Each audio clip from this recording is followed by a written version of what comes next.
12 o'clock, we get the Ravens traveling to Detroit to play the Lions. Ravens favored by 7.5 points in the game on CBS. And these two teams are teams that I unironically thought were...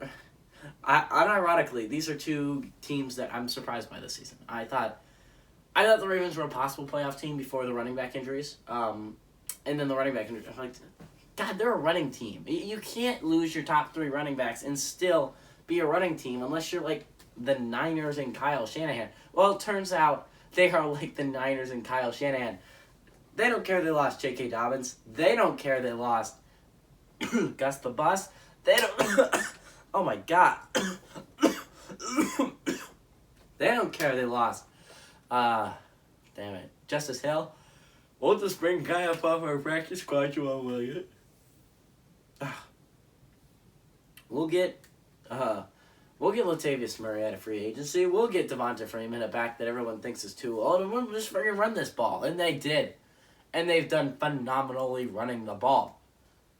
I'm surprised with the Ravens this year. Now, the wide receivers have not amazed me. I think Hollywood Brown has taken a step up. Sammy Watkins had a step down last game. They did not have a good game. And the fact is they only really utilized 2 wide receivers. Devin Duvernay, James Prochet, and the guy they got out of Oklahoma State. I'm sorry, I forgot his name. They are Tylan Wallace. They're hardly utilized in this offense. I understand they're a running offense, but like, oh my God, you almost never target anyone else except for Hollywood Brown and Sammy Watkins and Mark Andrews, obviously, as tight end. Josh Oliver has been a surprise, a guy that slipped out of Jacksonville, and honestly, just proof of that. Once you leave Jacksonville, you end up being better because Josh Oliver has definitely looked like a 3rd-round draft pick, at least early on in his Ravens career. Looking at the Lions, Lions have surprised me by a whole lot. They were winning against the Pack at halftime. Now, they lost eventually, right? But honestly, if a few things go the Lions' way instead of the Packers' way, that could have been a whole different ballgame. If that pass interference call is the worst pass...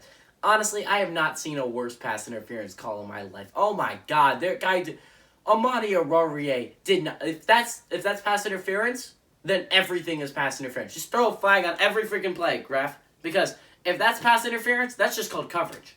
That's just called coverage.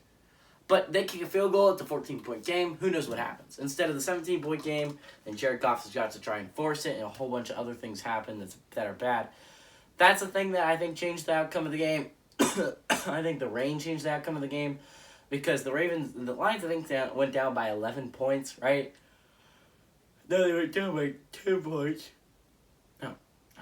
I think it was 11. I think it was 11. No, it was 10 points. I'm pretty positive it was 10 points.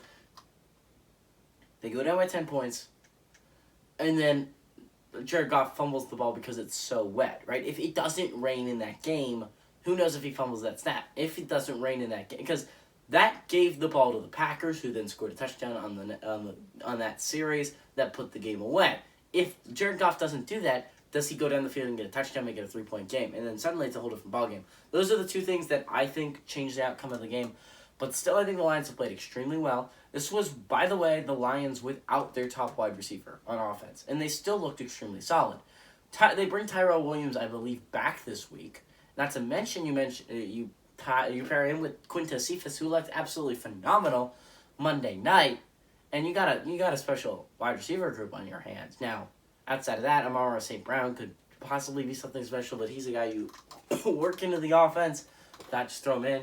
And Khalif Raymond has done some good things and some bad things. So, I'm a little bit torn on him right now. Just there's nothing else really all that special to talk about in that wide receiver group. Tight end is an interesting thing because you got T.J. Hawkinson, but no one really got Darren Fells. There's some interesting players in that tight end group. Darren Fells was productive, a decent amount of productiveness in Houston. Obviously, they got running game. They got to get that running game going. You got DeAndre Swift. You have Jamal Williams. You need to get that game going on the ground. This is going to be an interesting one. I'm going to pick it. You know what? I'm going to pick it. I believe in the Lions. I think the Lions are going to get their first win of the game. I think this is one of the better 0-2 teams, if I'm going to be honest. I think the Lions are a little bit underrated this year. I think the Lions are going to pick up their first win. Jared Goff is going to absolutely kill it through there. I think it's going to be a shootout. Give me Goff and the Lions.